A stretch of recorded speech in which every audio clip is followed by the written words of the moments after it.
Explosive teaching and powerful prayer combined. Live with Pastor Sam Adeosun. It's time for PrayerLIfe with Pastor Sam Adeosun. Praise the Lord. Hallelujah. Ẹ jẹ́ á gbàdúrà. Ọlọ́run wa dúpẹ́ lọ́wọ́ yín fún oore ọ̀fẹ́ èyí tí a tún rí lónìí. A yìn yín lógo nítorí pé lọ́jọ́jọ́ la ní ìdí láti dúpẹ́ lọ́wọ́ yín. A dúpẹ́ o nítorí ẹ̀mí ìyè. A dúpẹ́ fún oore ọ̀fẹ́. A dúpẹ́ fún àánú yín Ọlọ́run wa. Jésù Olúwa ẹ gbà ọpẹ́ wa. Lẹ́ẹ̀kan sí a máa tún parapọ̀ láti gbàdúrà. Lórúkọ Jésù Kristi mo gbàdúrà fún yín pé ẹ ó rí ojú rere Ọlọ́run lónìí. Mo ní mọ́mì ẹ ó rí ojú rere Ọlọ́run. Dádì bí Ọlọ́run ti ń bẹ tẹ́mi ẹ̀ ń bẹ láàyè ẹ ó rí ojú rere Ọlọ́run lórúkọ Jésù Kristi. Lápapọ̀ a ó jọ yìn Jésù Olúwa wa. Ẹ wò ẹ̀yin ọmọ Ọlọ́run ní ìgbàkúùgbà tí n bá ní oore ọ̀fẹ́ láti képe Ọlọ́run tàbí bóyá àdágbà tàbí mo wà láàrin àwọn ọmọ Ọlọ́run èyí tó ń wá sọ́kàn mi ní ọpẹ́ torí pé kinní kan ló pa gbogbo wa pọ̀ pátá kò ní fi ṣe orílẹ̀-èdè tá a wà iye owó tá a ní iye ọjọ́ orí wa àti bẹ́ẹ̀ bẹ́ẹ̀ lọ torí pé ajé àlàyé òun la fi lè jọ dúró pọ̀. Mo gbàdúrà lórúkọ Jésù bá fa ibẹ̀ sẹ́yìn ẹ ó ṣe ọ̀pọ̀lọpọ̀ ọdún láyé ẹ ó ní láyọ̀ lórí àwọn ọmọ yín lórí ayé ara yín gan pàápàá ẹ ó ní ayọ̀ lórúkọ Jésù Kristi. Mi ò ní ààyè ìfilọ̀ tó bẹ́ẹ̀ lónìí nítorí àlàyé pọ̀ nínú àdúrà wa tòní. Fire conference wa lágbára Ọlọ́run tá bá ti wo oṣù kọkànlá ọdún in November a ó bẹ̀rẹ̀ countdown fún fire conference wa èyí tí a fẹ́ ṣe ní London lọ́dún yìí ní oṣù December. Mo dẹ̀ ti kéde pé ní ọdọọdún àwa nílé wa ni it's a personal that's a personal tradition pé a máa ń bá Israeli dọ́gba nínú àjọ̀dún Yom Kippur wọn lọ́dọọdún. Ó máa ń jẹ́ àkókò àwẹ̀ àti àdúrà ó sì máa ní agbára púpọ̀ májẹ̀mú Ọlọ́run sì ń ṣiṣẹ́ dòní lórí àgbékalẹ̀ Ọlọ́run yẹn. Tọdún yìí máa wáyé ní 24th and 25th of September. Àwọn tó bá bẹ̀rẹ̀ àdúrà àti àwẹ̀ yẹn ó bẹ̀rẹ̀ láti bí aago 6 ìrọ̀lẹ́ ní on the 24th ó dẹ̀ parí ní on the 25th ní ọjọ́ kejì ní nǹkan bí aago 7 lálẹ́. Mo gbàdúrà pé Ọlọ́run á mí sí gbogbo wa lórúkọ Jésù. Ẹnìkan béèrè kan lọ́wọ́ mi ní ilé pé àkókò wo la máa lò. Mo sọ mo ní tá bá fẹ́ calculate ohunkóhun tó bá jẹ́ pé májẹ̀mú Israeli ni aago Israeli lẹ máa lò. Mo ti sọ yẹn náà tipẹ́ ẹ jẹ́ á wọnú àdúrà wa lọ. Mo sọ fún wa mo ní kò sí ààyè púpọ̀ fún ìfilọ̀ ọdún Jubilee, year of Jubilee. Ṣé Jubilee yẹn mi fẹ́ sọ ìtumọ̀ ìdásílẹ̀ ni wọ́n túmọ̀ ẹ̀ ní Bíbélì Yorùbá kì í ṣe ìdásílẹ̀ ó jinlẹ̀ jù bẹ́ẹ̀ lọ. Just bí ìgbà tí wọ́n pín nǹkan sí ọ̀nà mẹ́ta wọ́n á tẹ orúkọ kan mọ́ lára irọ́ àpapọ̀ ẹ̀ ló yẹ kó jẹ́. So màá sì torí pé àṣì Bible study màá sì pè ní ọdún Jubilee, year of Jubilee. Ṣé rí ẹ̀yin ọmọ Ọlọ́run kíní kan wà tí mo fẹ́ fi dá wa lójú. Òun náà ni pé Bíbélì fi tó wa létí pé a ò máa àdúrà gbà. Ẹ wò lẹ́yìn ọ̀pọ̀lọpọ̀ ọdún tí mo jókòó ṣe research lórí ọ̀rọ̀ yẹn níwájú Ọlọ́run àti ènìyàn ìran kìrìsìtẹ́nì ò máa àdúrà gbà o pàápàá ní Áfíríkà pàápàá àwa Yorùbá a ò mọ ṣọ́ṣọ́ nínú àdúrà ń ta tẹnumọ́ yẹn tán ní ká máa tẹnumọ́ yẹn tẹlómi ìgbà àwẹ̀ àgbàkúrò gbólé lórí yẹn bí ìgbà tó kàn ṣe exercise ni kò ní kankan ṣe nípa ayé ènìyàn. Àwọn tó jí mi lógo lọ àwọn tó gba ògo gbogbo àwọn ọ̀tá ìdílé àwọn ẹ máa gbọ́ mi ní kò sí ọ̀tá o ṣùgbọ́n kì í ṣe nǹkan tí Bíbélì sọ pátápátá ò ní àwọn nǹkan bá wọn yẹn.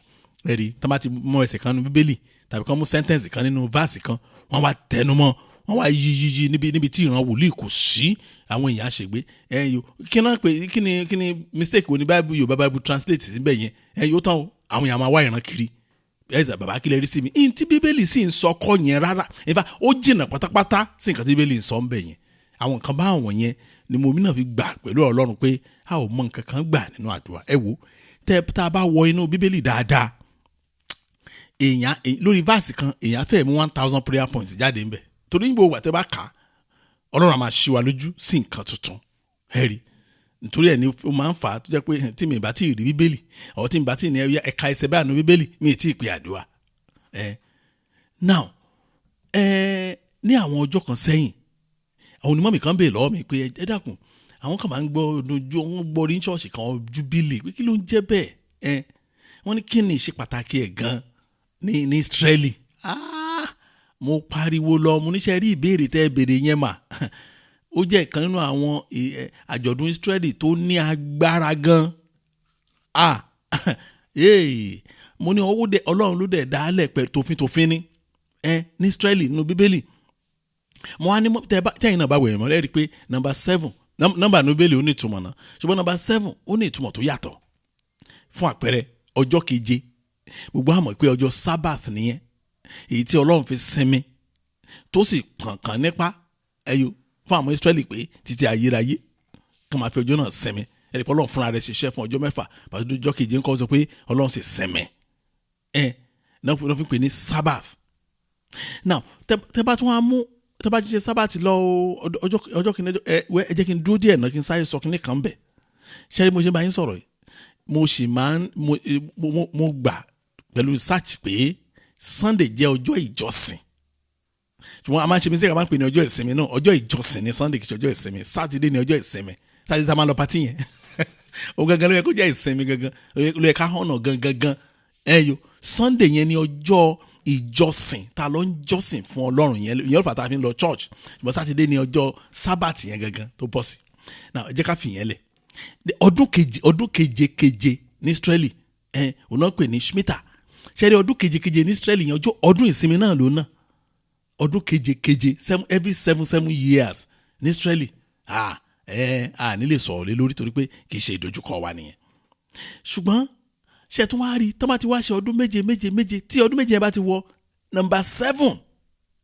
ọdún tó bá tẹ̀lé báyìí ó ní ọdún Jubilee tó ti yín bẹ́yẹn nígbà tó bá ṣe 7 times 7 years ó jẹ́ 49 ọdún tó wá tẹ̀lé tó jẹ́ 58th year ó ní Yovel náà pè ní Jubilee ọdún yẹn gangan ó ní àdójúkọ lónìí torí pé àwọn àṣírí ńlá kan wà níbẹ̀ fún àdúrà tó le téèyàn bá ní àṣírí ọdún Jubilee tó bá dẹ̀ fi kún àwọn ìgbà àdúrà ẹ̀ ṣe rírú àdúrà tá a fẹ́ gbà lónìí èyí tá a fi ń kún ìgbà àdúrà wa nígbà gbogbo lójoojúmọ́ ni yẹn ni pé kí Ọlọ́run kó sọ gbogbo ọjọ́ ayé wa di ọdún Jubilee ẹ wo ṣe rí tá a bá dẹ̀ wo dáadáa kú bí oṣù 3 kọ́dún yẹn parí Ọlọ́run sọ pé this is our year of enlargement ó sì yẹ ká rí nǹkan kan claim kọ́dún náà tó lọ ibi tí mò ń sọ ni ó yẹ ká ṣe claim nǹkan kan ẹlòmíì ẹ sọ testimony 4-5 àkótó ó yẹ ká ẹ tètè ṣe ìkórè ó dàbí ẹni tó bá gbin iṣu tó gbin iṣu yẹn wá tàbí ó wá wa iṣu yẹn dé stage kan wọ́n ní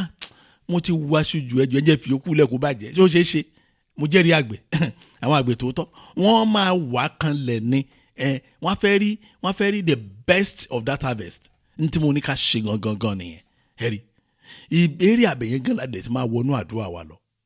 now tẹ́ bá wo kí náà pè ní Jubilee gan ó jẹ́ àkókò ìtúsílẹ̀ ìdápadà àti ìdùnnú tàbí ìdáwọ́ ìdùnnú ẹ̀rí ìtúsílẹ̀ ìdápadà ìdùnnú. now ní èdè òyìnbó it is a time of release of restoration and of celebration ní ọdún yẹn ohun mẹ́ta yẹn ohun gan ló parapọ̀ tó ń jẹ́ Jubilee ṣe é pé ìkànnì ẹ̀ náà wọ́n mú tán wá ní ìdásílẹ̀ tàbí ìtúsílẹ̀ ó pọ̀ jù bẹ́ẹ̀ lọ ẹ̀rí ẹ jẹ́ ká mú láti ìtúsílẹ̀ gbà yẹn láti àkọ́kọ́ release ọ̀rọ̀ mẹ́ta tán papọ̀ tó jẹ́ Jubilee nìyẹn ẹ̀rí ṣe rí ọ̀kan nínú àwọn ìbùkún tí àwọn Israeli ń rí gbà òun ni pé kò ṣeé ṣe láyé kí Júù kó mú Júù ẹgbẹ́ ẹ̀ lẹ́rú kò ṣeé ṣe irọ́ ara òfin Jubilee ni bẹ́ẹ̀ ni mo sọ fún yín kò possible kí Júù kó sọ Júù ẹgbẹ́ ẹ̀ dẹ́rú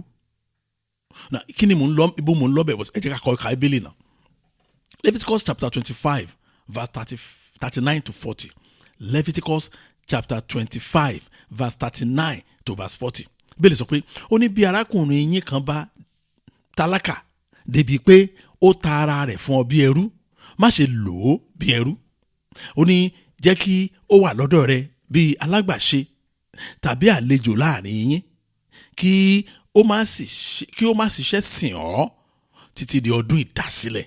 Oh my God, ó ti tara ẹ o ó ti gbowó o ṣùgbọ́n ó hàn lù sí gbogbo èèyàn lójú pé ó ṣe olòṣì débẹ̀ ni ó ní ìdí kò fẹ́ kẹ́bí pàǹkú ni tó bá rí bẹ́ẹ̀ ọmọ tó bá ta rẹ̀ bẹ́ẹ̀ fún ọmọ Israẹli tó ti gbowó síbẹ̀ láti ṣiṣẹ́ ìṣòro yẹn irọ́ o tó máa ń lo àwọn ẹrú wọn gbọ́dọ̀ lójú ara wọn bẹ́ẹ̀ wọ́n á lò gẹ́gẹ́ bí co-worker wọ́n dẹ̀ ní kankan kéékèèké tá a máa tún fún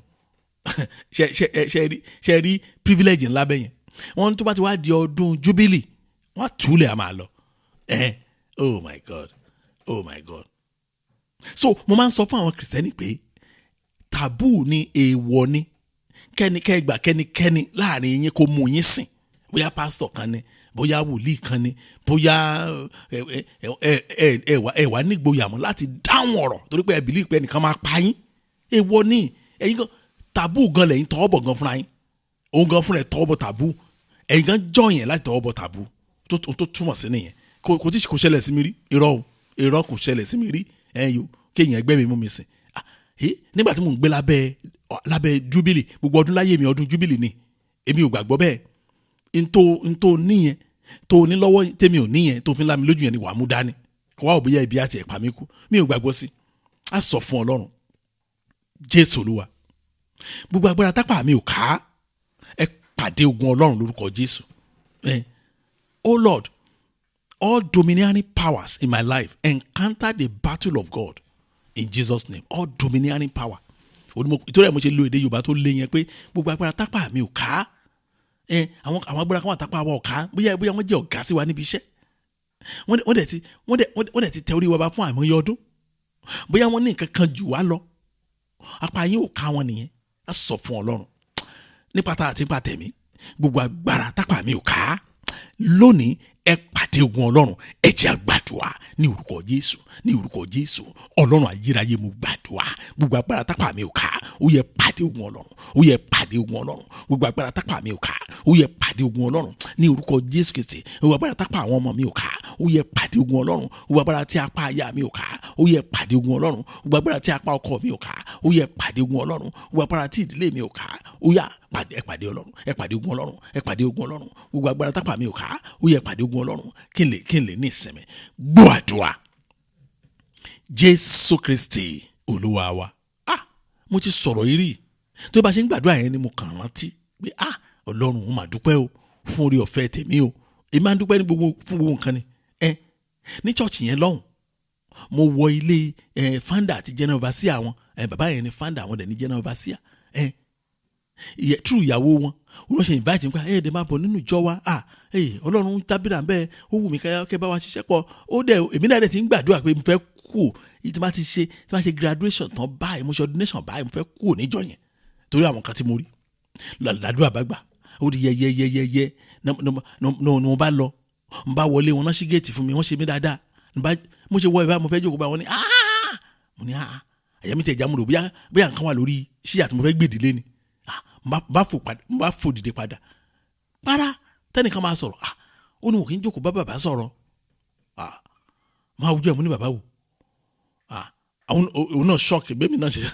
èmi ṣọ́ọ̀kì òun náà ṣọ́ọ̀kì mo ní bàbá wò ó ní bàbá ilé mo ní kí ló ń jẹ́ bẹ́ẹ̀ mo kàn jókòó ni pátápátá nǹkan tán máa sọ ni pé ọmọ ìmáà ní gbéraga o ó yá jáde kó máa lọ nígbà tí mo kà nú Bíbélì wípé ẹnìkan ó sáré lọ bá àpọ́sítù Pọ́ọ̀lù ó bá burúburú lẹ́sẹ̀ ẹ̀ ó fẹ́ di ẹsẹ̀ mú yẹn ní èèwọ̀ kí ló ń jẹ́ bẹ́ẹ̀ dídé kó jókòó ní ènìyàn bíi tiẹ̀ làwa náà irọ́ o èyí tó bá fi máa sin àwa kó lò ṣe lóòótọ́ fi sin Ọlọ́run máa kúnlẹ̀ ẹ má jẹ́ ń tàn yín o mo ṣe máa ń sọ̀rọ̀ yìí mo mọjọ́ orí mi o mi ò kúnlẹ̀ fún bàbá mi rí pé mo fẹ́ bá sọ̀rọ̀ mo wà lórí ìkúnlẹ̀ tí mo fi parí ọ̀rọ̀ kò ṣẹlẹ̀ rí lẹ́ẹ̀kan mi mọ̀ bí yóò ṣẹlẹ̀ ní fámìlì tí yín o bóyá àṣàlù yín ni o àṣàlù tiwa èèyàn ń fìrì pẹ̀lú bàbá ẹ̀ ni o màá kúnlẹ̀ síwájú èèyàn lẹ́ra ara torí kíni ipò tó fẹ́ fún mi lọ́jọ́ yẹn employment mi ló máa gbà màá dẹ̀ padà sí ibi tí mo ti wá ẹ̀rí torí pé mo ti ní ìgbàgbọ́ ẹ̀ pé irọ́ o bí àwọn èèyàn tara wọn sábẹ́ ìṣòro mi nígbà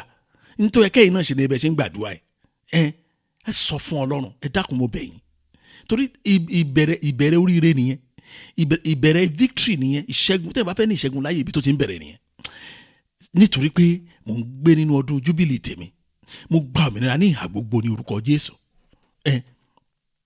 lórí àwọn nǹkan wo lè fẹ́ gba òmìnira lórí gan?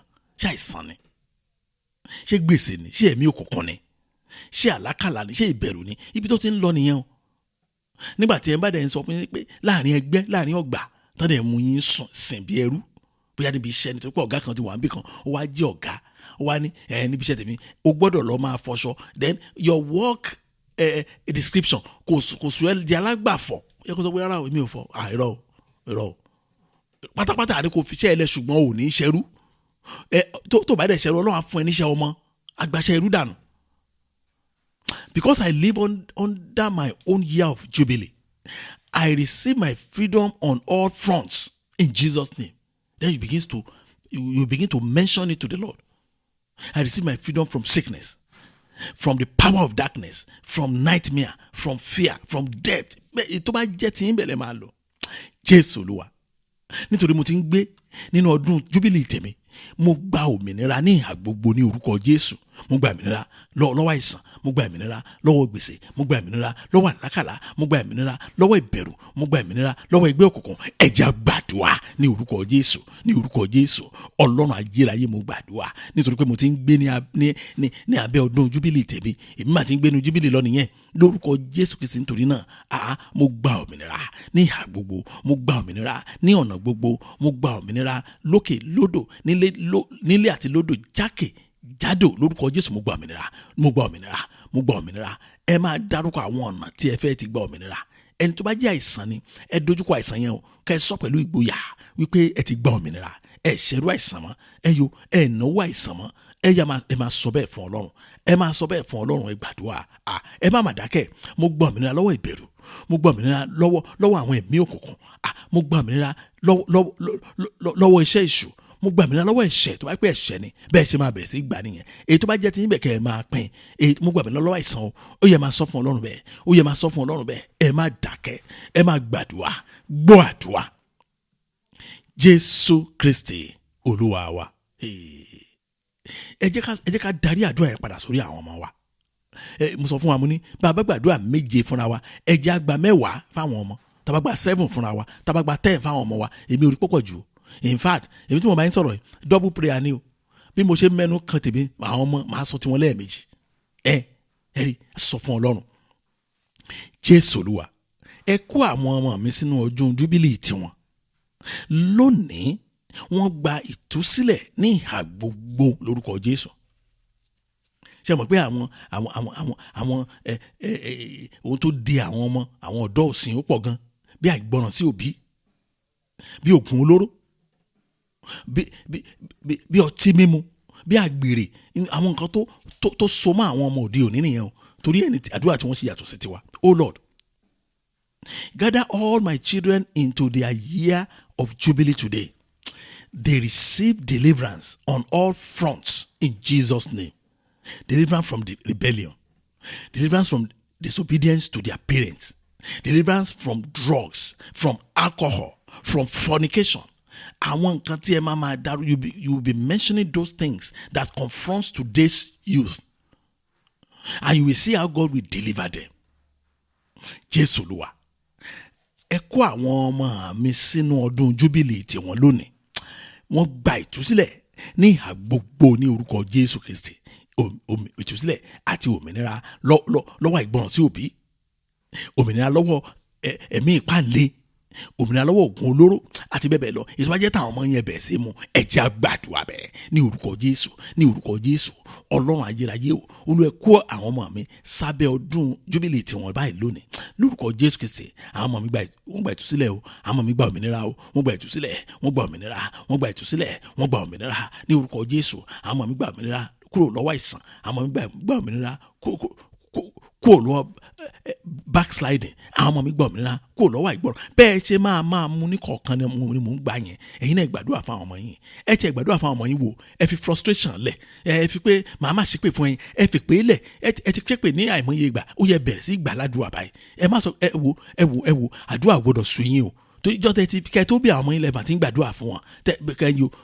mọ́mí ẹ ti gbàgbé ni nígbà tẹ́ ẹ lóyún mọ̀ báwọn yẹn ṣe ń gbàdúrà fún yín nípa àsọ̀kalẹ̀ àǹfààní dáàdi nígbà tí ìyàwó yín lóyún mọ̀ bẹ́ẹ̀ ṣe máa rí oyún ìyàwó yín tẹ́ máa ní Jésù ṣàánú fún mi o jẹ́ kó obìnrin bí láyọ̀ ẹ ti ń gbàdúrà lápá àwọn ọmọ yín kan tó kẹ́ tó bí wọn kí ló wá stop àdúrà báyìí ṣé ìwà wọn ni má gbàṣẹ Sátánì láàyè ẹ máa gbàdúrà fún wọn báyìí ẹ claim ìtúsílẹ̀ fún wọn ẹ claim òmìnira fún wọn ẹ claim ìtúsílẹ̀ fún wọn ẹ máa gbà ẹ gbà tẹkuntẹkun ẹ gbà tìtara ẹ rí bí Ọlọ́run á ṣe tún ìgbà wọn ṣe don't give up on them ẹ má sọ pé ọ̀rọ̀ wọn ti sú yín ẹ má jáwọ́ kúrò irọ́ o ẹ ní jáwọ́ kúrò torí pé ẹ̀yin náà lẹ́ẹ̀ padà jẹ adùn ẹ̀ ẹ̀yin náà lẹ́ẹ̀ padà jèrè wọn ẹ̀yin náà lẹ́ẹ̀ padà jẹ mọ̀dọ́mọdọ́ bẹ̀ ó yẹ ẹ máa claim ìtúsílẹ̀ fún wọn ẹ claim ìtúsílẹ̀ fún wọn báyìí ẹ máa gbàdúrà lórúkọ Jésù àwọn ọmọ mi gba ìtúsílẹ̀ wọ́n gba ìtúsílẹ̀ ní ìhà gbogbo wọ́n gba ìtúsílẹ̀ ní ọ̀nà gbogbo wọ́n gba ìtúsílẹ̀ gbọ́ àdúrà Jésù Kristi Olúwa wa ẹ jẹ́ á wo apá kejì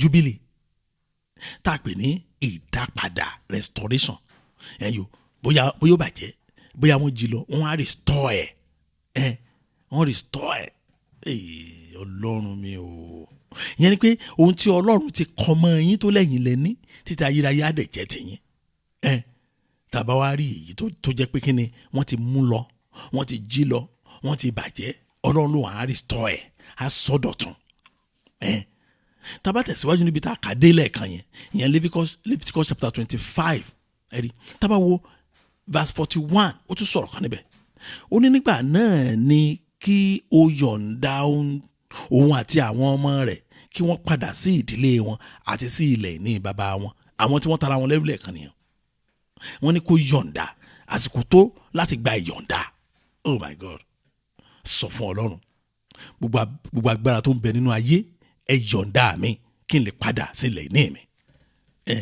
gbogbo agbára tó ń bẹ nínú ayé tọ́lọ́run bá yọ̀ǹda tọ́ máa yọ̀ǹda yín ẹ gbégbé ayé tó dájú báyìí lọ ẹ gbà mú sọ fún yín ẹ gbégbé ayé ìrọ̀rùn ẹ gbégbé ayé ìṣelógo àti ìṣẹ́gun bẹ́ẹ̀ ni mo sọ fún yín all powers working in this world release me so I can return to my land of possession. What type of powers? What type of authority? Power of debt, power of whipping over children, power of marital troubles and failures. Gbogbo àwọn agbára burúkú báwọn yẹn tó ń ṣàkóso ayé inú ayé yìí láti rí gbogbo wọn sọ fún Ọlọ́run gbogbo agbára tó ń bẹ nínú ayé ní orúkọ Jésù Kristi ẹ yọ̀ǹda mi kí n lè padà sí ilẹ̀ ní mi ẹ̀yin agbára ẹ̀yin ìdààmú lórí ọmọ ẹ yọ̀ǹda mi agbára gbèsè ẹ yọ̀ǹda mi bẹ́ẹ̀ tí ma gbà nìyẹn agbára ìní ẹ yọ̀ǹda mi agbára ẹkún lórí ọmọ ẹ yọ̀ǹda mi agbára ìbànújẹ́ ìgbéyàwó ẹ yọ̀ǹda mi agbára gbèsè ẹ jẹ́ gbàdúrà bẹ́ẹ̀ ní orúkọ Jésù Ọlọ́run ayérayé mo gbàdúrà gbogbo agbára tó ń bẹ nínú ayé lónìí ó yẹ yọ̀ǹda mi ní orúkọ Jésù Kristi ó yẹ yọ̀ǹda mi ẹ̀yin agbára tó ń bẹ nínú ayé ó yẹ yọ̀ǹda mi ẹ̀yin agbára tó ń bẹ nínú ayé ó yẹ yọ̀ǹda mi ẹ̀yin agbára tó ń bẹ nínú ayé ó yẹ yọ̀ǹda mi mo paláṣẹ lórúkọ Jésù Kristi gbogbo agbára èyí tó ń ṣàkóso ayé èyí tó ń darí ayé lórúkọ Jésù Kristi ẹ yọ̀ǹda èmi o kí n lè lọ sí ilẹ̀ ní mi gbogbo agbára gbèsè ẹ yọ̀ǹda mi gbogbo agbára ìbànújẹ́ ọkàn ẹ yọ̀ǹda mi gbogbo agbára àlákàlà ẹ yọ̀ǹda mi èyí tó bá jẹ́ ti yín bẹ̀rẹ̀ sí mú ẹ dákun gbogbo agbára ìsàn ẹ yọ̀ǹda mi gbogbo agbára ìdúrósójú kan ẹ yọ̀ǹda mi gbogbo agbára ìfàsẹ́yìn ẹ yọ̀ǹda mi gbogbo agbára ìláyọ̀ ó yẹ yọ̀ǹda mi o ẹ yọ̀ǹda mi mo fẹ́ kọjá lọ sí ilẹ̀ ní mi gbogbo agbára ibi ó yẹ yọ̀ǹda mi bí ọ̀rọ̀ Ọlọ́run ṣe sọ wípé ní ọdún Jubilee lòun lá yọ̀ǹda wọn Jésù Kristi gbogbo agbára ìtawọ́ lórúkọ Jésù táwùrí ẹ yọ̀ǹda mi gbọ́ àdúrà Jésù Kristi Olúwa wa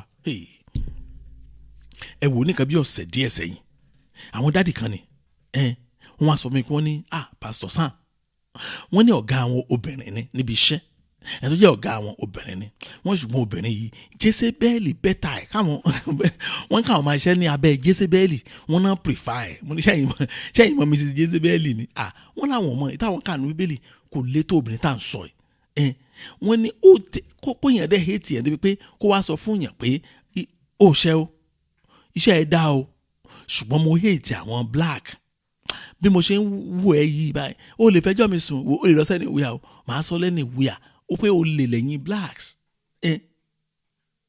pé ẹrú dẹ̀ ni ẹ padà sí oko ẹrú yín, ẹ ò ní insult ní fóun kóun wà ní the same department pẹ̀lú black, ó ní kò ṣẹlẹ̀ sóhun rí. Ó lòun wò ní 21st century mo ní ẹ jókòó ẹ rí president ìlú yín kan ni ẹ ní kan tó sọ fáwọn àwọn blacks ni ẹ wo ẹ rí wọ́n á ní ṣùgbọ́n ìyàlẹ́nu bẹ̀ ni wípé ṣe ló wá dàbí pé Ọlọ́run kò ní apá lórí àwọn pípọ̀ wọ̀nyí múni àkílẹ̀ rí wọ́n láwọn ti gbàdúrà wọ́n ní ààwẹ̀ lọ bí wọ́n á bẹ̀ sí rẹ́rìn wọ́n ní mi tí ì bá yín sọ̀rọ̀ rí o ṣùgbọ́n mo máa ti tùdù yín ẹ máa fi ọ̀rọ̀ tó le rẹ́rìn ni mo ní ọ̀rọ̀ yín ò tó rẹ́rìn sí ni ẹ̀yin Kìrìsìtẹ́nì. mo ní mọ́mì kí ni prayer point yín gan tẹ́lẹ̀ gbàwẹ̀ sí tẹ́ gbàdúrà sí pé kọ́lọ́run kò ṣe nípò padà wọ́n ní pásítọ̀ wọn kan òun ló fún wọn ní prayer yẹn gbàtà wọn Nàìjíríà wọ́n sọ pé kọ́lọ́run kò ṣe nípò padà kọ́lọ́run kò replace yẹ wọ́n ní sọ́nà tí wàá replace yẹ wọ́n ní ìyẹn lòun ló yà wọ́n lẹ́nu àjẹ́ burúkú lóbìnrin yẹn mo ní rọ́ ni mo ní kí n fi nǹkan hàn yín nínú àṣẹ tí Ọlọ́run fún àwọn Ísírẹ́lì ní gbogbo ọdún Jubilee ẹ mọ̀ pé bẹ́ẹ̀ ọ̀nà àdúrà yín yẹn ó rọ̀ǹgẹ̀ pátápátá bẹ́ẹ̀ ni mo sọ fún yín now mo rántí pé mo mú ọ lọ sínú ìwé Leviticus chapter 25 verse 43 chapter 25 ṣùgbọ́n nígbà yẹn lọ́hùn a kà láti verse 39 láti kà mi ìfẹ́ tún kà báyìí torí pé a ti kà láti ẹ̀ka yẹn nígbà tá a dé 43 yẹn mo ní ibẹ̀ gangan là ń lọ Bíbélì sọ pé ó ní you shall not rule over him with vigour but you shall fear your God. Bíbélì ẹ má ṣe rorò mọ́ wọn ṣùgbọ́n ẹ bẹ̀rù Ọlọ́run yín. mo ní báwo lọ́rọ̀ yẹn ṣe jẹ́ létí yín wọ́n ní ṣó relevant sí ọ̀rọ̀ tá à ń sọ látàárọ̀ mo ní ẹ̀ fiyèsí ni Ọlọ́run sọ fún àwọn ọ̀gá àwọn tí wọ́n tara wọn àwọn ọmọ Ísírẹ́lì tí wọ́n tara wọn fún ọmọ Ísírẹ́lì míì Ọlọ́run ní kò gbọ́dọ̀ lò bí ẹrú. Now nígbà tó wá débi wá ní ẹ má ṣe rorò mọ́ wọn ṣùgbọ́n ẹ bẹ̀rù Ọlọ́run yín. mo ní ẹ̀mọ́ kan tó ṣe ọ̀gá yín sà wọ́n ní kíni mo ní kò ní ìbẹ̀rù Ọlọ́run mo ní kọ́lọ́ wá fi ìbẹ̀rù rẹ̀ hàn olùkù báyìí tọ́lọ́ máa fi ìbẹ̀rù rẹ̀ hàn mo ní ẹsikísà mo ní àṣẹ yín bíi king bíi ọba wọ́n ní wọ́n làwọn ò gbọ́ yẹn rí o wọ́n ní báwọn nìkan ṣe wá gbàdúrà mo wá fún ọ ní prayer point náà ẹ jẹ́ ká gba similar prayer sí torí pé wọ́n rí agbára Ọlọ́run kò yé wọn ò lè ṣàlàyé ẹ̀ pé ṣé wọ́n ní kí ni ká pe nǹkan tó ṣẹlẹ̀ wọ́n ṣe mírèkù ni àbí iṣẹ́ àmì mo ní kí ni yàtọ̀ láàrin méjèèjì ẹ̀gbọ́n wọ́n ní ṣe mírèkù ni àbí iṣẹ́ àmì mo ní science mo ní ṣe science miracle mo ní science and wonder àti miracle mo ní kí yàtọ̀ méjèèjì ẹ̀rí Jésù Olúwa ẹ fi ìbẹ̀rù yín sí ọkàn àwọn tó ga jù mí lọ ní ipò nínú ayé àdúrà tí mo fún wọn nìyẹn pé àgbo àwọn tó ga jù mí lọ ẹ má sọ pé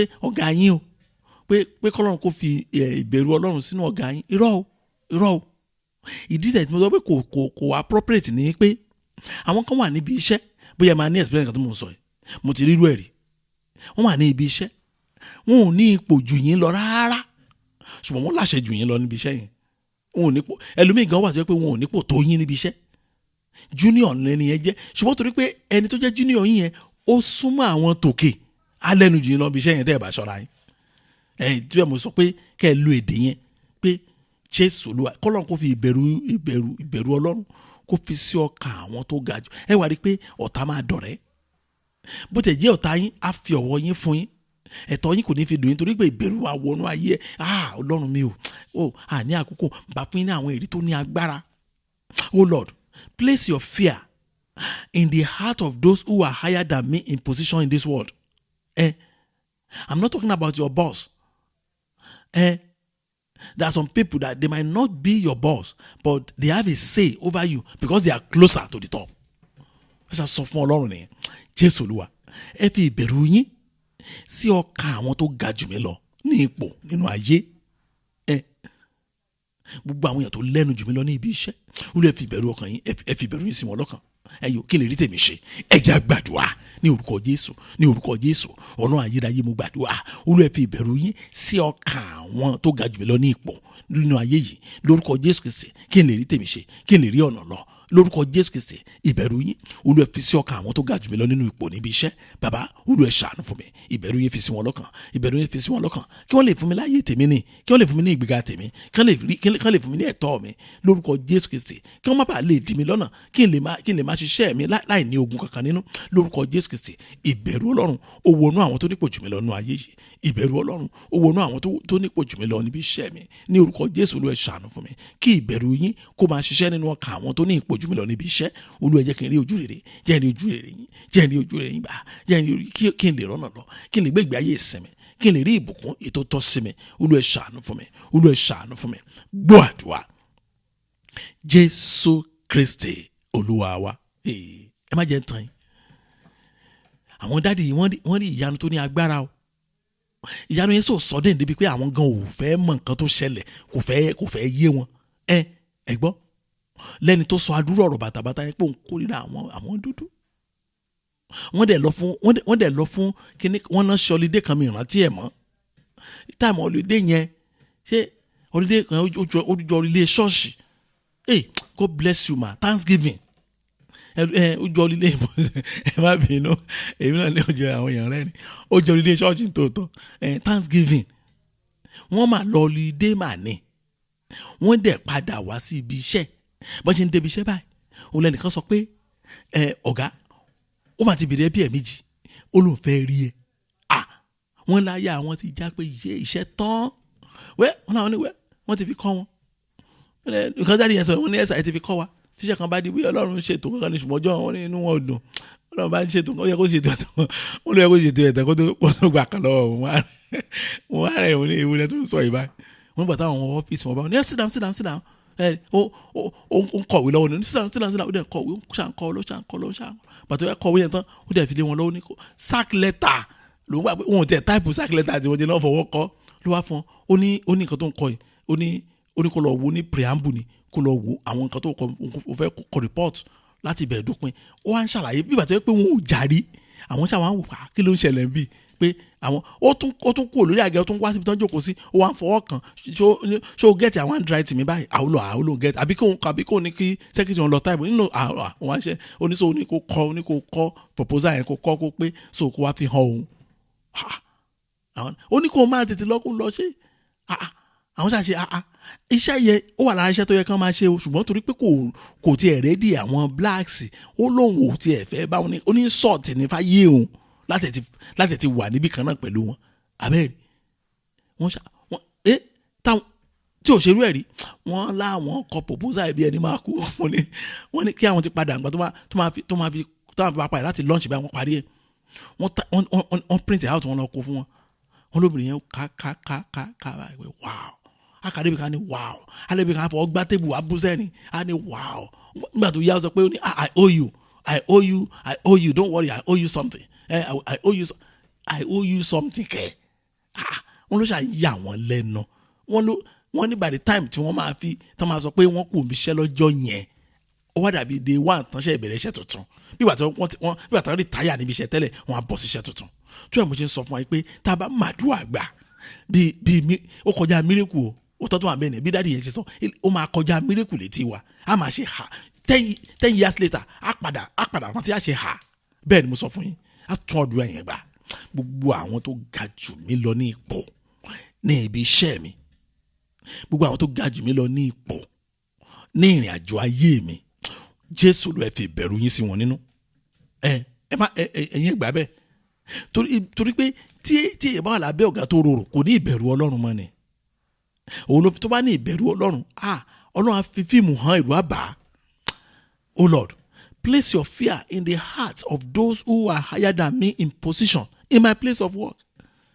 Gbogbo àwọn tí ipò wọn ga jù tèmi lọ ní ibi iṣẹ́ Jésù Olúwa ẹ fi ìbẹ̀rù yín sínú ọkàn wọn kí n lè rí ìsinmi lẹ́nu iṣẹ́ kí n lè rí ìyanu tèmi níbi iṣẹ́ kí n lè rí ẹ̀tọ́ tèmi níbi iṣẹ́ ẹ jẹ́ á gbàdúrà bẹ́ẹ̀ ní orúkọ Jésù gbogbo àwọn tí ipò wọn ga jù mí lọ níbi iṣẹ́ Olúwa fi ìbẹ̀rù sí wọn lọ́kàn kí n lè rí ọ̀nà lọ fi ìbẹ̀rù sí wọn lọ́kàn kí n lè rí tèmi ṣe fi ìbẹ̀rù sí wọn lọ́kàn káyé mi lè tòrò Olúwa ṣàánú fún mi ní orúkọ Jésù Olúwa ṣàánú fún mi ní orúkọ Jésù Olúwa ṣàánú fún mi ní orúkọ Jésù Olúwa ṣàánú fún mi Olúwa ṣàánú fún mi ìbẹ̀rù yín Olúwa fi sọ́kàn àwọn tó ní ipò jù mí lọ nínú ayé Olúwa ṣàánú fún mi gbọ́ àdúrà Jésù Kristi Olúwa wa.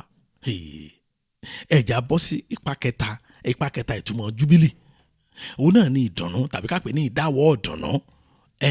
Pé celebration ni ṣá nínú oh God. Ṣẹ́rí bó ṣe kẹ́ rí ayé yín gangan nìyẹn. Bẹ́ẹ̀ mi ṣe rí ayé mi nìyẹn lójoojúmọ́. Gbogbo nǹkan pátá. Mo wà disappointed lórí nǹkan kan. Kíní kan dáa dùn. Mo gba promotion. Mo mà rówó tó pọ̀. Celebration. I celebrate everything about my life. Tó pé mo ní ìgbàgbọ́ sí ọ̀rọ̀ Bíbélì sọ pé ohun gbogbo ló máa ń ṣiṣẹ́ pọ̀ fún rere. Gbogbo ohun ṣiṣẹ́ pọ̀ fún rere yẹn. Mi ò fi ṣeré rárá, mi fi ọ̀rọ̀ yẹn ṣeré rárá. Mi ò rí ara mi rí gẹ́gẹ́ bí oníṣòro. Bí ọ̀pọ̀lọpọ̀ Kìrìsìtẹ́nì ṣe ń sọ. Àwọn ní oníṣòro làwọn. Èmi kọ́ lórúkọ Jésù Kristi. Mi kì í ṣe oníṣòro. Mi kì í ṣe ológun. Mi ò sọ́rí. Mi ṣeré o. Nígbà tí mi ò ní òye Bíbélì gan, mi ò sọ́rí fúnra mi. Báwo ti máa lanu gbàgà tí màá máa ṣépè fúnra mi lójoojúmọ́. Ẹlòmíà ní ológun lòun o. Ìjọ ológun lòun fẹ́ máa lọ. Má kàn ló sọ fún mi bẹ́ẹ̀ o. Màmá yẹn dẹ̀ nice ládùúgbò wa. Ṣùgbọ́n tó ń bá a pò tó náà bá ó ń bá kinní kan fà. Kinní kan náà bá ayé rẹ̀ fà. Mo kàn sọ wọ́n obìnrin yẹn pé mọ́mì adẹ̀ ní program ní church wa. A ní program church wa ó dẹ̀ omi kẹ́ wá. Àdúrà máa ń gbà lónìí. Ó lẹ́sà ó ní kìí ṣe pé bóyá mi láìkì yín. Mo láìkì yín ṣùgbọ́n mi lọ́dún ṣọ́ọ̀ṣì yín yẹn. Mo ní kí ló dé? Kí la ṣe? Ó ní àìṣe nǹkan kan. Mo láìkì yín gan. Ó ní ṣùgbọ́n ológun lòun. Ìjọ ológun lòun fẹ́ máa lọ. Jésù Kristi mo lè ṣe mà Ọlọ́dẹ ìrìn lọ́wọ́ tó pẹ́ wà frank pẹ̀lú mi later mi ó dẹ̀ kí n convince ta ni ó ti kú kíkú tó dé ó ti wà defeated kí defeat tó dé kí lè bá àdéjọ́ bẹ́ẹ̀ sọ ẹni yẹn you cannot wake a dead horse àfi tó bá kọ́ ríra ẹ̀ pé kí lẹ̀ ń sọ yìí irú àwọn yẹn wọ́n ti bó ṣe máa bá kú nìyẹn so tó rẹ̀ mo ṣe ń sọ fún yín pé tètè jí báyìí gbogbo àwọn belief yín yẹn tí wọ́n ti plans nínú ayé kì í ṣe bọ́lọ́run ṣe dá yín nìyẹn o. This is your time of celebration. Ben mo sọ fún yín. See yourself as part of God's plan. See yourself as being special. You are a special being. In fact, Bíbélì sọ bẹ́ẹ̀. Only I will praise you because I am fearfully and wonderfully made. Bíbélì ló sọ bẹ́ẹ̀. Ó ní tẹ̀rùtẹ̀rù àti ìyanu la dá mi. Bẹ́ẹ̀ ṣe máa ríra yín nìyẹn. Ẹ wo ríra yín gẹ́gẹ́ bí gbogbo tó bá ṣẹlẹ̀ sí yín láyé yìí is part of the process. Thank God for everything. Not just when it is good. Kì í ṣe pé àti nǹkan bá dùn tán nǹkan bá dá tán Olúwa rẹ̀ àwa débi iṣẹ́ ń jọ́ kejì wọ́n wá fáyà wa Olúwa ó dẹ̀ rí mi ojú ẹ̀ ti fọ́ ni. It's all part of the process. They are all what will make you who you are going to be. Ọlọ́run frame yín lọ́wọ́ fún kankan ni ìgbàgbọ́ tèmi nìyẹn. Wọ́n ṣe o ẹlòmíà dẹ̀ ṣe pé fúnra ẹ̀ títí èèyàn tinú iná mànú ẹ̀ àwa gbà pẹ̀lú ẹ̀ àwa alẹ́rú lòun ẹ̀ á ní aláwọn táyà àwọn mánéjì ẹ àwọn forí tì akànnì forí òun parí ẹ díẹ̀ ẹ má bínú ìtẹ ẹ ní bọ́ọ̀dì ẹ̀dẹ̀ mo ń sòtọ́ fún yín ni ó dà ẹ jẹ́ kí n fi apá kan Jubilee kan hàn yín kọ́rọ̀ mi lè yín dáadáa nínú ọdún Jubilee kíní kan wà nínú ọdún Jubilee ní apá kan ẹ jẹ́ ká ló yẹ ẹ̀ náà Leviticus chapter 25 yẹn náà ní verse 11 Bíbélì sọ pé ó ní 50 ọdún ni yóò jẹ́ ọdún ìdásílẹ̀ yín. Ẹ má ṣe gbin ohunkóhun ẹ kò sì gbọdọ̀ kórè ohunkóhun tí ó wù fúnra rẹ̀ tàbí kí ẹ kórè ọgbà àjàrà tí ẹ kò dá ẹ má ṣe gbin ohunkóhun nǹkan tí Bíbélì sọ fún ó ní ọdún Jubilee tá a pè ní ọdún celebration yẹn Bíbélì Ọlọ́run sọ fún ẹ pé kán má gbin ohunkóhun then tán má rí nǹkan kan nínú oko tó wá lálẹ́ hù bóyá ńgbà tí wọ́n ṣe harvest ní ọdún tó kọjá wọn ò hu gbogbo iṣu yẹn tán iṣu yẹn wá wù padà ó ní wọn gbọ́dọ̀ harvest yẹ ohunkóhun tó bá lálẹ́ wù ẹ ká má harvest yẹ ohunkóhun tí wọn ò gbìn ká má kórè ẹ so kíní kan máa ṣẹlẹ̀ ní ọdún yẹn nǹkan ò ní ṣe ṣọ̀mṣọ̀m bí ọdún ìkórè ṣùgbọ́n ọdún celebration náà ṣe ni ẹ rí oh my God Ọlọ́run máa ní agbára o kíní kan máa ń lára Kristẹni tí nǹkan bá ti lọ bá ṣe fẹ́ anything láyé tí o bá ṣàtì lọ bí a ṣe fẹ́ ìbànújẹ́ dé nìyẹn ogun ti bẹ̀rẹ̀ nìyẹn mi tẹ̀ máa ogun tó tẹ̀lé mi dé lùí wọ́n tẹ̀lé mi dé lùí sáà o kí ló ń ṣe àwọn pípọ̀ wọ̀nyí ṣé wọn ò mọ Ọlọ́run ni answer is yes if they know God they will not be talking that way sọ fún Ọlọ́run Jésù Olúwa ẹ fi ara yín hàn mí nínú ayé mi kí ohun gbogbo kó lè yọrí sí ẹ̀rí oh Lord reveal yourself in my life so that all things will end in testimony. Ṣé tí Ọlọ́run bá tabari Ọlọ́run gbogbo nǹkan nínú ayé wa kò sí gbogbo nǹkan a máa yọrí testimony ni. In fact testimony máa sú wa òótọ́ tó wà ń bẹ nìyẹn. tó bá dé stage kan àní màdúrà gbà mọ́jú pé Olúwa mo dúpẹ́. Jésù Olúwa ẹ fi ara yín hàn nínú ayé mi kí ohun gbogbo kó yọrí sí ẹ̀rí. ẹ jẹ́ a gbàdúrà bẹ́ẹ̀ ní orúkọ Jésù, ní orúkọ Jésù. Ọlọ́run ayérayé mo gbàdúrà. Olúwa ẹ fi ara yín hàn nínú ayé mi kí ohun gbogbo yọrí sí ẹ̀rí. ẹ fi ara yín hàn nínú ayé mi kí ohun gbogbo yọrí sí ẹ̀rí. ẹ fi ara yín hàn nínú ayé mi kí ohun gbogbo yọrí sí ẹ̀rí. ẹ fi ara yín hàn nínú ayé mi kí ohun gbogbo lè yọrí sí ẹ̀rí. Lórúkọ Jésù Kristi nínú ìdílé mi ẹ jẹ́ kí n rí yín o. ẹ fi ara yín hàn kí ohun gbogbo lè yọrí sí ẹ̀rí. ẹ fi ara yín hàn kí ohun gbogbo yọrí sí ẹ̀rí. Olúwa ẹ ṣàánú fún mi, Olúwa ẹ ṣàánú fún mi. Gbọ́ àdúrà Jésù Kristi Olúwa wa. Ẹ wo ìkànnú àwọn ọmọ mi bá mi sọ lẹ́nu ọjọ́ mẹ́ta yìí. Ó sọ pé ó ní dádì ẹ̀dẹ̀ sọ bẹ́ẹ̀ o. À ń sọ̀rọ̀ lọ ní ọ̀rọ̀ mi là ń sọ. Ó kàn gbé ó ní dádì ẹ̀dẹ̀ sọ bẹ́ẹ̀ o. Mo ní kí ni mo sọ tí mo tó ní mo sọ bẹ́ẹ̀. Ó lè sọ fún mi about 3 years ago pé kí n dẹ̀ máa wò ó ní òótọ́ dẹ̀ ni mo rántí dáadáa kí n dẹ̀ máa wo tó fi bẹ̀rẹ̀ yẹn jẹ́ kí n rántí. Mo sọ fún lọ́jọ́ yẹn lọ́hùn-ún. Ó kàn wá bá mi ní inú òun dùn sad pé òun kàn wò pé what is going on life òun fẹ́ slow down ní mo ara rẹ̀ mo ní kó máa wò ohun gbogbo máa padà yọrí sí ẹ̀rí o. Mo ní ohun gbogbo máa yọrí sí ẹ̀rí. Mo ní lọ wá pépà kan tàbí ìwé kan náà lẹ́yìn ẹ̀ pátápátá kó wá kọ síbẹ̀ kó kọ déètì ẹ̀ ní at the time pé mo sọ pé kó máa wò ó ohun gbogbo máa yọrí sí ẹ̀rí. Ó wá béèrè kan bá tó sọ̀rọ̀ yẹn tán. Ó ní báwo ni mo ṣe mọ̀ 3 years ago pé ohun gbogbo máa yọrí sí ẹ̀rí. Pẹ́jù ọdún 2-3 ohun gbogbo máa yọrí sí ẹ̀rí. Ó ní báwo mo ṣe mọ̀ nígbà yẹn. Ó ní dóò mọ̀ pé you are a pastor maybe spirit of God told you but mo kàn fẹ́ mọ̀ báwo gangan lẹ ṣe mọ̀ mo fẹ́ sọ̀rọ̀ kan mi mọ̀ bóyá o ní òye bíbélì débẹ̀. Mo ní ọdún Jubilee pàápàá tó bá di time even ọdún Jubilee tó jẹ́ time of celebration yẹn kò gbọdọ̀ sí gbígbìn àti kíkórè lọ́dún náà kò sí ṣọ̀mṣọ̀m. So mo ní ó yé mi pé níwọ̀n ìgbà tá a bá jẹ́ olóòótọ́ sí Ọlọ́run irọ́ o ohun gbogbo máa yọrí sí ẹ̀rí ni. Òótọ́ dẹ̀ ni mo sọ òótọ́ lọ́rọ̀ yẹn. Mo gba Bíbélì gbọ́ngàn o. Mo máa ń fi ọ̀pọ̀lọpọ̀ àyè lẹ̀ láti wádìí inú Ọlọ́run nínú Bíbélì kí n tó lanu báyìí. That's why àwọn èèyàn ti mọ̀ mí dáadáa. Kẹ́tẹ́ ẹ̀sà nìkan ṣe mí àdúrà wo ni màá gbà mo ní báwo mo ṣe máa fún yín ládùúrà tẹ́ ẹ máa gbà nígbà tẹ́mi gan ò tí ì mọ nǹkan tí ẹ máa gbà ládùúrà àbí káàkà máa gbàdúrà lọ gbùrùgbù sáà ni. Báwo ló ṣe mọ̀ pé àdúrà yẹn is the right prayer. Àkọ́kọ́ farabalẹ̀ mọ̀ díẹ̀ ni ìgbàgbọ́ tèmi nìyẹn. Jésù Olúwa ẹ fi ara yín hàn nínú ìdílé mi kí ohun gbogbo yọrí sí ẹ̀rí. Olúwa tẹ́ bá tó rí ìfarahàn Ọlọ́run lóhun gbogbo tó lè yọrí sẹ́rí. Oh Lord, reveal yourself in my family that all things will end in testimony. Ìgbà yẹn ní gbogbo nǹkan máa end nínú testimony o. Ìfarahàn Ọlọ́run ni o. Ọlọ́run lè ṣetán àti farahàn àwọn ènìyàn báyìí. Ẹ já sọ fún Ọlọ́run Jésù Olúwa ẹ fi ara yín hàn nínú ìdílé mi kí ohun gbogbo lè yọrí sẹ́rí. Ẹ jẹ́ a gbàdúrà ní orúkọ Jésù, ní orúkọ Jésù. Ọlọ́run ayérayé mo gbàdúrà. Olúwa ẹ fi ara yín hàn nínú ìdílé mi kí ohun gbogbo lè yọrí sí ẹ̀rí. Ẹ fi ara yín hàn nínú ayé mi kí ohun gbogbo lè yọrí sí ẹ̀rí. Ẹ fi ara yín hàn nínú ìdílé mi kí ohun gbogbo lè yọrí sí ẹ̀rí. Ẹ fi ara yín hàn, Olúwa ẹ fi ara yín hàn, Olúwa ẹ fi ara yín hàn, Olúwa ẹ fi ara yín hàn. À ń fẹ́ ìfarahàn yín báyìí kí ohun gbogbo lè yọrí sí ẹ̀rí. À ń fẹ́ ìfarahàn yín báyìí kí ohun gbogbo lè yọrí sí ẹ̀rí. À ń fẹ́ ìfarahàn yín báyìí kí ohun gbogbo lè yọrí sí ẹ̀rí. Ẹ ṣàánú fún wa, Olúwa ẹ ṣàánú, Olúwa ẹ ṣàánú. Gbọ́ àdúrà Jésù Kristi Olúwa wa. Ara ìgbádùn Jubilee ọdún Jubilee òun náà ni ọdún tí èèyàn rí tí ìdápadà ẹ̀ ní ènìyàn tó ń jẹ́ téèyàn padà ọdún ìdápadà tó ní agbára. Ṣé rí Leviticus yẹn náà ni mo wà chapter 25 yẹn náà ni ẹ ti bá verse 13 kíní kan wà bẹ́ẹ̀ bí ẹ sọ pé ní ọdún Jubilee yìí kí olúkúlùkù gba ohun ìní rẹ̀ padà. Oh my God. Ṣé pé kì í ṣàbá kì í ṣe pé mo dábàá pé àṣẹ láti òkè wá ni. In this year of Jubilee each of you shall return to his possession.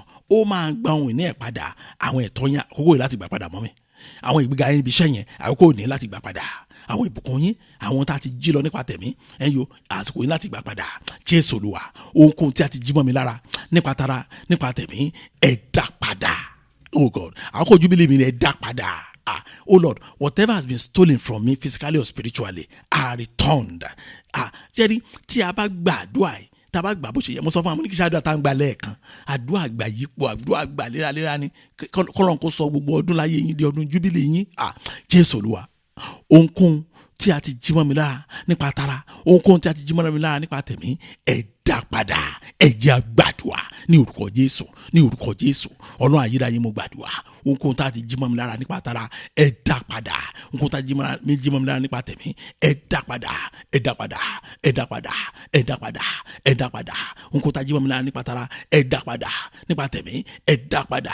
Nípa tara, ẹ dá padà.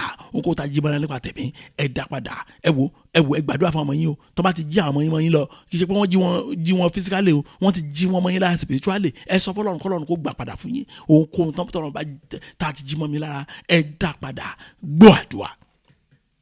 Jésù Kristi Olúwa wa. Ó dà ká tó lọ síbi àdúrà àánú wa, mo fẹ́ sáré fi kíní kan yé wa.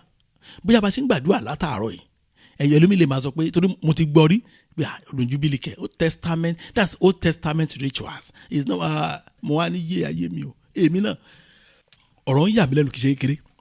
Kí là ń sọ kí lè sọ yìí? Ó dà ẹni tó sọ̀rọ̀ ẹ̀ mo wá ní kó jẹ́ ká lọ wo ìwé Luke chapter 4 verse 18 and 19.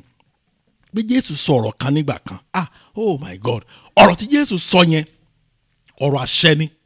Now mo ní ibo láti ka Luke nínú New Testament, mo ní jẹ́ ká lọ kà á. Luke chapter 4 verse 18 and 19 bẹ́ẹ̀ ni ẹ̀mí Olúwa ń bẹ lára mi nítorí ó ti fi àmì òróró yàn mí láti wàásù ìrere fún àwọn òtòṣì. Ó ti rán mi wá láti wàásù ìdásílẹ̀ fún àwọn ìgbèkùn àti ìríran fún àwọn afọ́jú àti láti jọ̀wọ́ àwọn tí a parara lọ́wọ́. Verse 19 mo wá ń lọ, ó láti kéde ọdún ìtẹ́wọ́gbà Olúwa. Kí náà pè ní ọdún ìtẹ́wọ́gbà Olúwa nínú Bíbélì? Ẹ lọ ṣe research yẹ dáadáa. Ó rọrùn láti mọ̀, kò ní ìdí kékeré èèyàn ronú sí. The acceptable year of the Lord is the year of Jubilee. Jésù ní ara iṣẹ́ ìránṣẹ́ òun ni kò ń kéde ọdún Jubilee. Ìyẹn pé kò ń kéde ọdún òmìnira tiyín, kò ń kéde ọdún ìdápadà tiyín, kò ń kéde ọdún celebration tiyín. Ní tí Bíbélì ń sọ nìyẹn. Ọdún ìdáwọ́ ọdún yín kò ń kéde ẹ̀. Ní tí Bíbélì ń sọ nìyẹn o. Wọ́n ti iṣẹ́ ìránṣẹ́ Jésù sí nìyẹn. Bó ṣe ń lajú afọ́jú tó mú aláàdá tó iṣẹ́ ìgbàlà tó iṣẹ́ ìwòsàn yẹn, ó tún ṣe iṣẹ́ Jubilee. Ètò ẹ̀ láṣẹ sọ fún Ọlọ́run pé Jésù Olúwa, ẹ tú àwọn ọmọ mi sílẹ̀ nínú kíni, nínú àìgbọràn. Ẹnìkan tó Ọlọ́run kò tú wọn sílẹ̀ nínú àìgbọràn. Kọ́lọ́run kò tú wọn sílẹ̀ nínú ìdè ogun olóró yẹn. Ìdè ni fáwọn èèyàn. Ṣé pé èèyàn máa ń di addict gan. Tó pé afẹ́ fi ilẹ̀ kò ní ṣe é ṣe mọ́ ti dẹrú ẹ̀. This is your acceptable year of the Lord. Oh Lord, deliver my children. Bẹ́ẹ̀ ṣe máa tẹnu mọ́ nìyẹn. Ẹ kàn máa tẹnu mọ́ ọ̀rọ̀ kan ni. Olúwa tún àwọn ọmọ mi sílẹ̀. Deliver my children. You keep on repeating that word. But you are going to insert some certain things. You know your children and you know what has enslaved them. Then you begin to ask for deliverance. That God should deliver them. Is it from drugs? Is it from disobedience? Is it from alcohol? Is it from fornication? Anything that you know that it's not in line with how you taught them. Kì í ṣe kò wà ní ìbámu sí ọ̀nà tẹ́ fi hàn wọ́n. Jésù Olúwa, Olúwa tú àwọn ọmọ mi sílẹ̀ lónìí. Olúwa tú wọn sílẹ̀ lónìí. Lórí kíni? Tú wọn sílẹ̀ nínú ìdè àìgbọràn. Tú wọn sílẹ̀ nínú ìdè ògùn olóró. Tú wọn sílẹ̀ nínú ìdè ìjàngbọ̀n.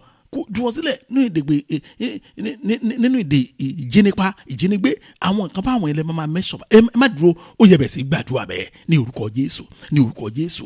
Olúwa tú àwọn ọmọ mi sílẹ̀. Olúwa tú wọn sílẹ̀. Olúwa tú wọn sílẹ̀. Èyí tó bá jẹ́ ti yín bẹ̀ ó yẹ máa fi kún. Tó bá pẹ́ àìgbọràn sí òbí ni, ẹ sọ fún Ọlọ́run, àmọ́ yín ṣàìgbọràn sí mi. Olúwa tú wọn sílẹ̀ nínú ìdè àìgbọràn. Tó bá jẹ́ pé ìjàngbọ̀n wọn ti pọ̀ jù nílé ìwé ojoojúmọ́ náà pè yín. Ojoojúmọ́ náà ní kẹ́ wá o, wọ́n tuntun bẹ̀rẹ̀ o, ẹ máa bọ̀ o. Ẹ sọ fún Ọlọ́run kọ́lọ́run kó tú wọn sílẹ̀ báyìí. Ó yẹ máa gbàdúrà ní kọ́lọ́run kó tú wọn sílẹ̀. Bọ́lá ṣe ń gbàdúrà nìyẹn o. Bọ́lá ṣe ń gbàdúrà tiwa nìyẹn o. Bẹ́ẹ̀ náà ṣe máa gbà tí kó lè gbọ́ tiyín náà bẹ́ẹ̀ o. Ó yá Olúwa tú àwọn ọmọ mi sílẹ̀. Olúwa tú wọn sílẹ̀. Olúwa tú wọn sílẹ̀ nínú ìdè àìgbọràn. Olúwa tú wọn sílẹ̀ nínú ìdè ìjàngbọ̀n. Olúwa tú wọn sílẹ̀ nínú ìdè ẹ̀wọ̀n. Olúwa tú wọn sílẹ̀. Olúwa tú wọn sílẹ̀. Gbọ́ àdúrà. Jésù Kristi Olúwa wa. Wọ́n ṣẹ́wọ́ sí mi pé àkókò lọ. Ẹ já lọ gbàdúrà àánú wa. Ẹ dákun, ẹ ká lọ gbàdúrà àánú wa. Àdúrà ẹtù ẹ̀ bá ṣe ń gbàdúrà àánú wa. Ibi la ti ń béèrè kan lọ́wọ́ Ọlọ́run o. Olúkúlùkù fẹnu ẹ̀ jẹ́wọ́ o. Olúkúlùkù fẹnu ẹ̀ béèrè kan tó fẹ́ o. Ó yẹ má dúró, ẹ má gbàdúrà. Ẹ má dúró dè mí o. Ẹ má gbàdúrà. Ẹ má béèrè ohun tẹ́ fẹ́ lọ́wọ́ Ọlọ́run. Ẹ dákun. Ẹ má sọ fún Ọlọ́run tẹ́ fẹ́ k'Ọlọ́run kó ṣe fún yín. Ẹ má dúró dè ẹnikẹ́ni, ẹ má gbàdúrà.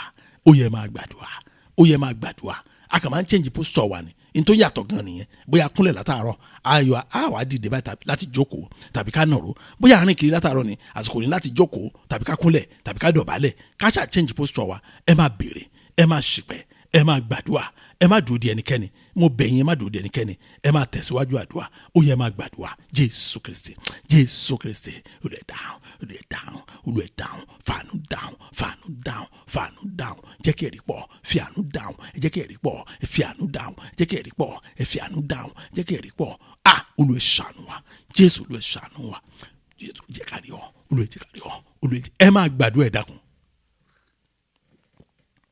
gbọ́ àdúrà Jésù Kristi Olúwa wa ẹ jẹ́ á gbàdúrà Ọlọ́run wa àwa yìn orúkọ yín lọ́pọ̀lọpọ̀ àdúpẹ́ lọ́wọ́ yín àyìn lógo fún àǹfààní ọ̀tún tẹ́ tó fún wa lóyún láti gbàdúrà lórúkọ Jésù Kristi Ọlọ́run gbọ́ àdúrà yín mo ní orúkọ Jésù Kristi Ọlọ́run dáhùn àdúrà yín mo ní orúkọ Jésù Kristi èsì àdúrà yín tẹ̀ yín lọ́wọ́ ní orúkọ Jésù Kristi ẹ̀rí yín ó pọ̀ lórúkọ Jésù Kristi gbogbo ohun tí ẹ wí lónìí lórúkọ Jésù Ọlọ́run á kéde ọdún Jubilee fún yín mo ní Ọlọ́run kéde ọdún Jubilee inú ìdílé yín lórúkọ Jésù Kristi bí Ọlọ́run ti ń bẹ tí ẹ̀mí ẹ̀ ń bẹ láàyè ẹ̀rí yóò pọ̀ ní ìdílé yín mo fẹ́ kí ẹ̀rí jẹ́ àtàgbà bẹ́ẹ̀ nìkan ṣe ń gbà lẹ́nìkan gbà lẹ́nu ẹ̀ kẹ́nìkan tó parí ẹlòmíì ti gba ẹ̀rí ẹnìkan tó parí ìyẹn pé olúkúlùkù yín bẹ́ẹ̀ ṣe pọ̀ tó ní ìdílé yín olúkúlùkù yín yóò ní ẹ̀rí tó ga lórúkọ Jésù Kristi mo gbàdúrà ojú òní tì yín àdúrà yìí lórúkọ Jésù Kristi yóò mú ayọ̀ bá ọkàn yín mo ní àdúrà yìí tí a gbà lónìí yóò mú ìdùnnú bá ayé yín àwùjọ yín Ọlọ́run lápapọ̀ ògo ni fún Ọlọ́run lókè ọ̀run ní orúkọ Jésù Kristi Olúwa wa àmín jẹ́ kí ìrọ̀fẹ́ Jésù Kristi Olúwa wa ìfẹ́ mọ́ ti Ọlọ́run àti ìdàpọ̀ ti ẹ̀mí mọ́ kó máa bá wa lọ kọ́lọ́run kó ṣàánú fún wa ẹ tilẹ̀ ti rí àánú gbà ó ní orúkọ Jésù Kristi Olúwa wa àmín. Praise the Lord, hallelujah, thank you and God bless you.